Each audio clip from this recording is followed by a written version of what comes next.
we are going to round up all these groups and hold them to account for their actions. Actually, as I speak, we have already commenced an investigations into their actions, and we are going to start picking one by one. We want to send a very clear warning that you cannot turn public life upside down. Export TV to the world. Webukeeredde olunaku olwaleero ng'ennaku z'omwezi 3 omwezi gwa Gatonnya January, twakatambulako ennaku 3 zokka omwaka 2024 nga poliisi eweze buli kibayita eggaali mu ggwanga lyattu Uganda. Tekomye ku ekyo egenda tandika ekikwekweto tokka owenja okukwata buli muvubuka eyeenyigidde mu ffujjo eryakoleddwa ku maka g'omukulu amanyikiddwa nga Alien Skin, Beppo n'abo abakoze effujjo okuyita mu bikujjuko byonna ebibaddewo mu nnaku enkulu. Okusinziira ku mwogezi ya poliisi yavuddeyo n'ategeeza era n'avumirira nnyo ekikola ekyakoleddwa abavubuka banene abamanyikiddwa ng'eggaali. Ne bagamba nti bo ng'ekitongole ekikuumaddembe tebagenda mu maaso okugezaako okulaba nga abantu bano abayitibwa eggaali abamenyi b'amateeka bagenda mu maaso okulinnyirira eddembe ly'Abannayuganda nga bakola ebikolwa eby'effujjo, okukuba, okubba, okutulugunya n'okwerumba. Bagambye nti awanyuwaawo wenjogerera bino eno gwe wenna ali mu ggaali tandika kulya kamanye ng'akoza n'owebbwa kuba ssaawa yonna emikono gyandikudda emabega gye yeetawoomera ntungo.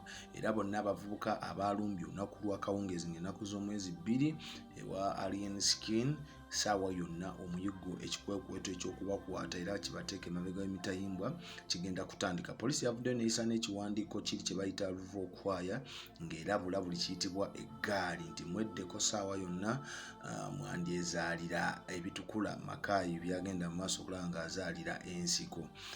Abategesi bo abategeka ebivvulu bangi bavuddeyo nabo ne bawa endowooza yaabwe okuli omukulu amanyikiddwa nga Balaam Barugahare ate ng'ono minisita Mulamba State Minister ku nsonga z'abaana n'abavubuka yavuddeyo n'ategeeza nti ye aweze abavubuka abo ababiri Palaso kosa n'omukulu amanyikiddwa nga Alien Skin okubategeka okubawa shows okumala emyezi 6 mirambirira abantu bano basobole okutereera.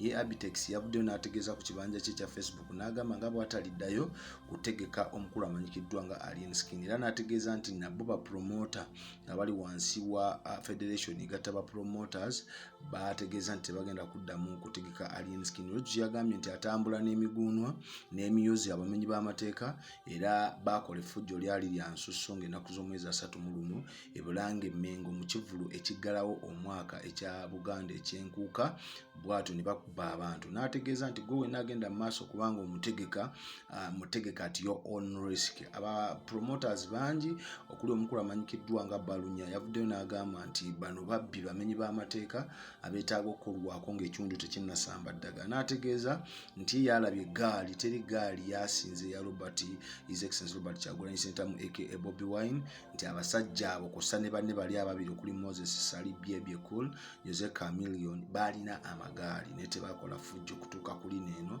okukuba n'okulumya abantu. So gwe wenna Munnayuganda ng'olina omwana wo, mutabani wo, muzzukulu wo, bbaawo, mukazi wo ng'ali ku ggaali era nga y'omu ku baalabiddwako ku butambi bw'enjawulo obwalabise ewa Alien Skin, ssaawa yonna teekateeka kutwala kawunga luzira kuba poliisi etegeezezza nti egenda bakwata kasirise, egenda banywa batandike okubita byanze. Omwana Soda Export TV ngenda kusaba nnyo mukwano ti updates zigenda kujja nga wozaagalira amawulire agaba gaakabalukawo mu ggwanga lyattu Uganda ogenda kuba obitegeera. So ky'olina okukola olina okusubscribinga ku Export TV YouTube channel yaffe ennungi ate n'osharinga ne munno n'okamu obutavaawo kozi bingi nkyaleeta. Kankuwa omwogezi wa poliisi ono ebigambo biri mu Lunyanyimbe naye weekako obitegere weekole magenda mu comment section oba okozesa enamba yaffe ya WhatsApp ojje tubikuvuunulire. Export TV subscribe. Mukama Katonda akunkuumire. Omwogezi wa poliisi wuuyo ng'awera. There is a trend we have observed among musicians where they have developed gangs, commonly known as a gali or bigali, something like that, where they move in large gangs to entertainment shows and public events. They have almost turned into some kind of riffraffs and roving bands,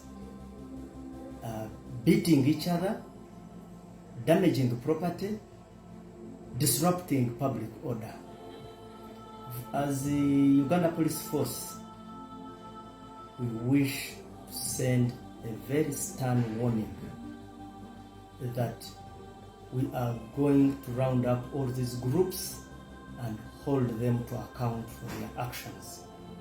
Actually, as I speak, we have already commenced an investigations into their actions, and we are going to start picking one by one.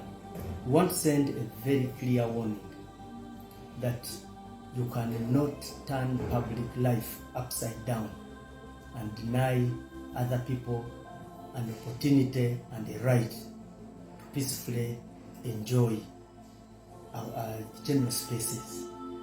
So it's a warning on first, as we are entering 1st January 2025, we registered similar disruptions and tendencies in a number of entertainment places where these fellows were moving with guns and created a very tumultuous situation.